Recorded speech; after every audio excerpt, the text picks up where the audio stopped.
안녕하십니까. 이번 동영상은 이거 김영두 재판관은 왜 기각으로 이거 돌아섰는가, 또는 이게 왜 기각 의견인가, 이런 동영상인데, 제가 아무리 이게 여러 루트로 김영두 재판관하고 몇십 년 동안 잘 아는 법원장도 있고요.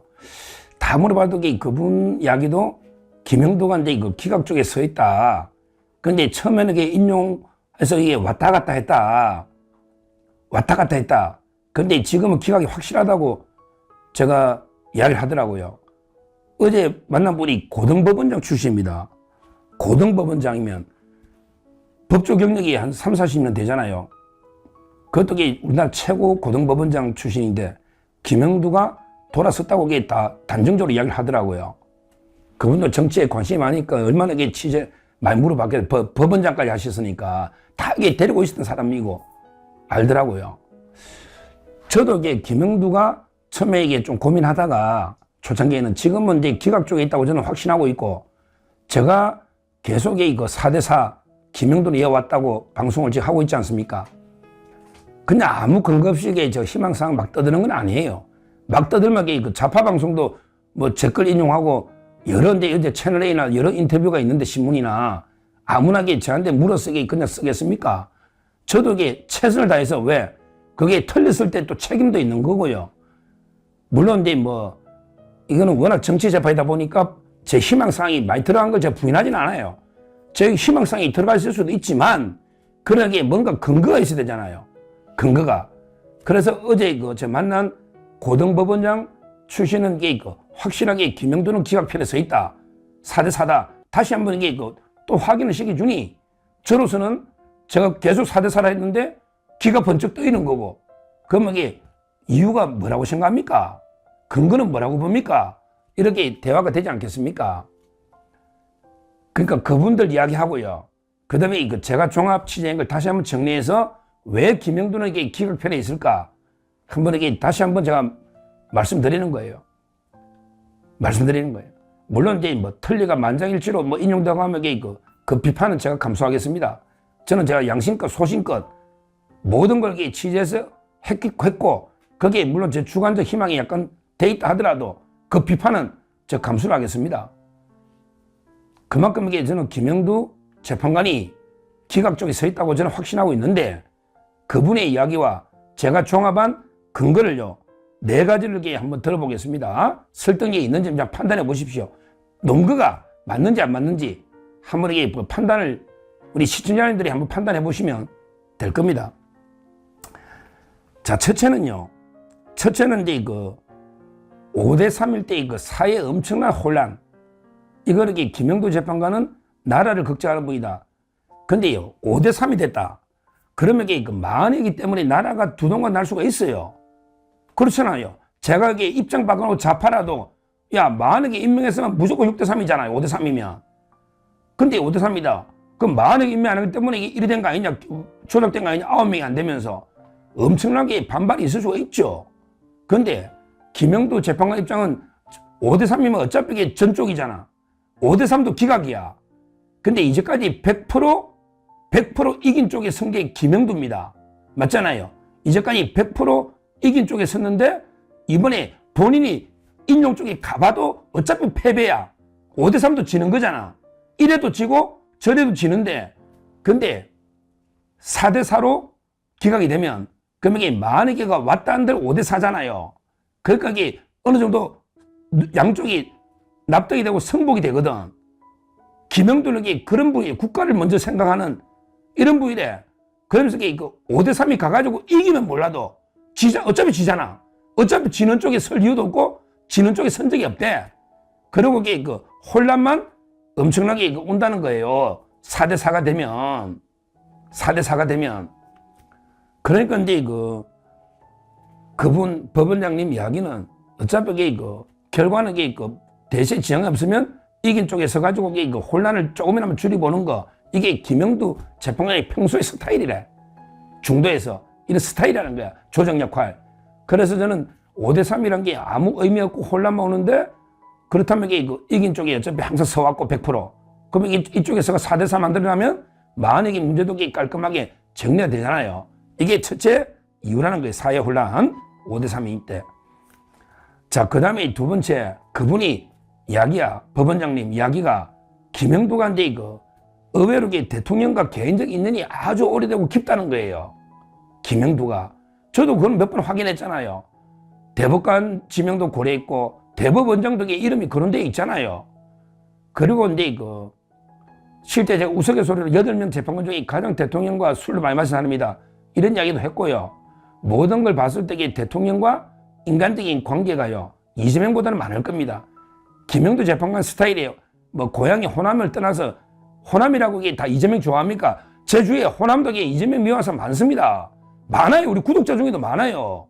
그러니까 오히려 이재명과는 인연이 없고 윤 대통령과는 개인적인 아주 오랜 인연이 있다. 이것도 무시는 못 하거든요. 어차피 정치 재판이잖아요. 이게 두 번째 이유다. 이렇게 설명을 합니다. 자, 그 다음에 세 번째는요.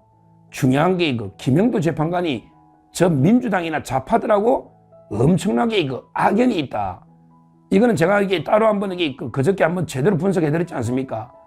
청문회 할 때도 그때 김의겸이가 먼저 제기하고 그 다음에 박범계 이자들이 계속 송파구의 아파트 우리 후보자 김영도 재판관이 부모님 이게 실제 김영도가 아니냐 하면서 온갖 공격을 하고 이걸 하면서 김영도 재판관 눈시울이 붉어질 정도로 그러니까 눈물을 흘릴 정도로 얼마나 몰아씌웠습니까? 가짜뉴스로.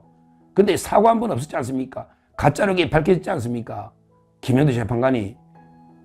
그러면서 부친이 희귀병 앓고 있는 그까지 어쩔 수 없이 알려지지 않습니까? 물론 아들이 뭐 자폐야 그런 게 본인 스스로 밝힌 용기 있게 밝힌 거고요.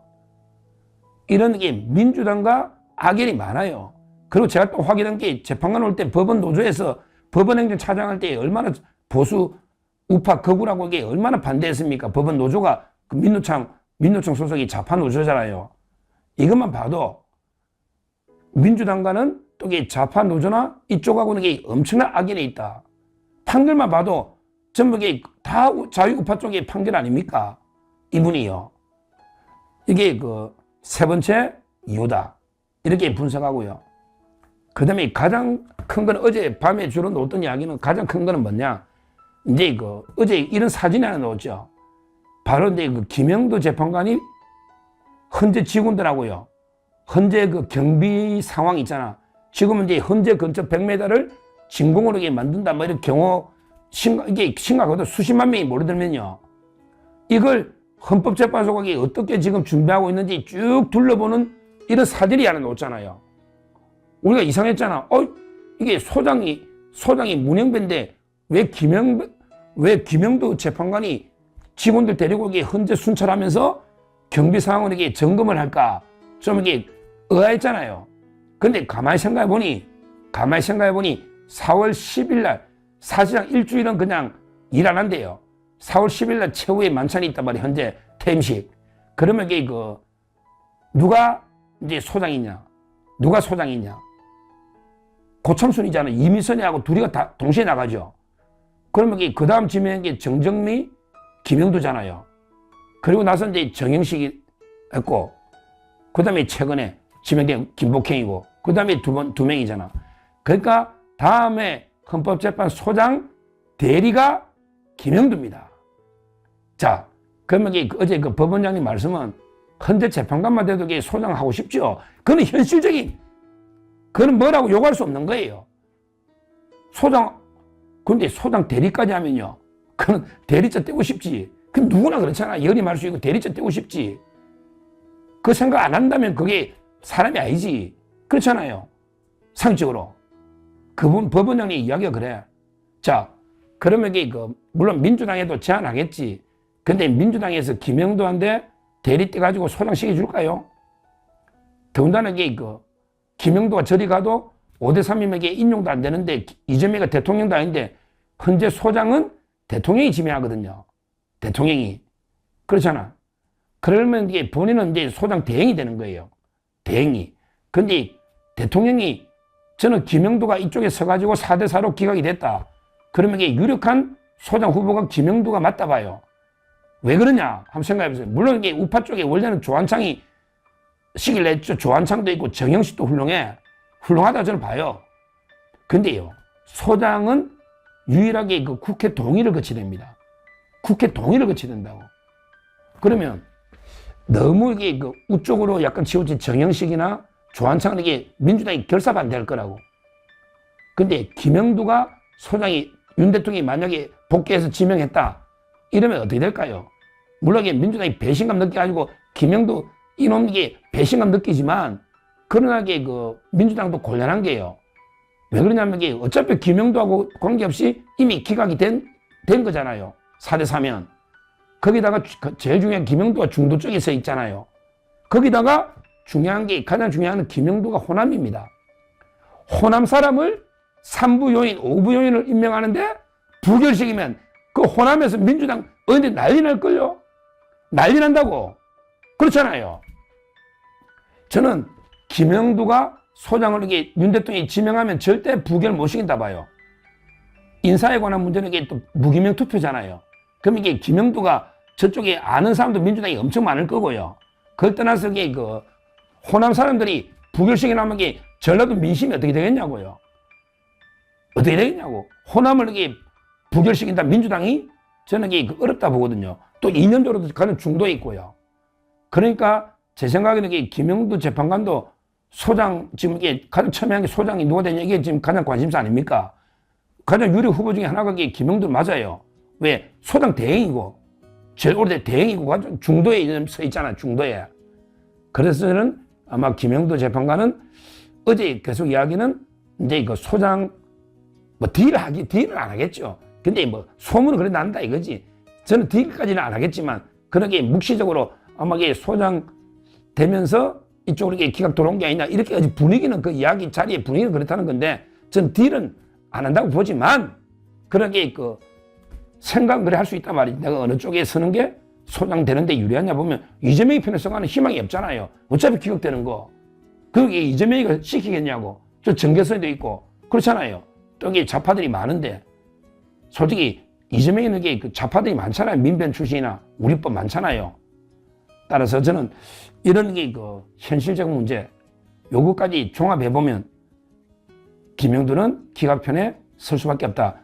이런 게 결론으로 저는 분석하고, 어제 제가 그대로 들었던 그것도 그 김영두와 가장 절친 데리고 있었던 이런 게 법원장님도 그렇게 생각을 하더라. 이 말입니다. 이 말입니다.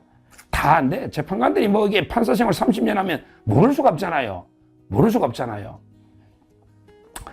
어제 그 갔더니 또 하나 비사를 소개하면, 어제 갔더니 그 충암 고등학교에 출신 선배인데 조국이하고 절친, 조국이 바로 다음에 피데스 편집장 하신, 바로 다음이라면 또 이게 드러나면 안 되니까, 조국하고 가장 절친 좌파 형이 그 형독이 그러더라고요. 4대4로 기각이라고.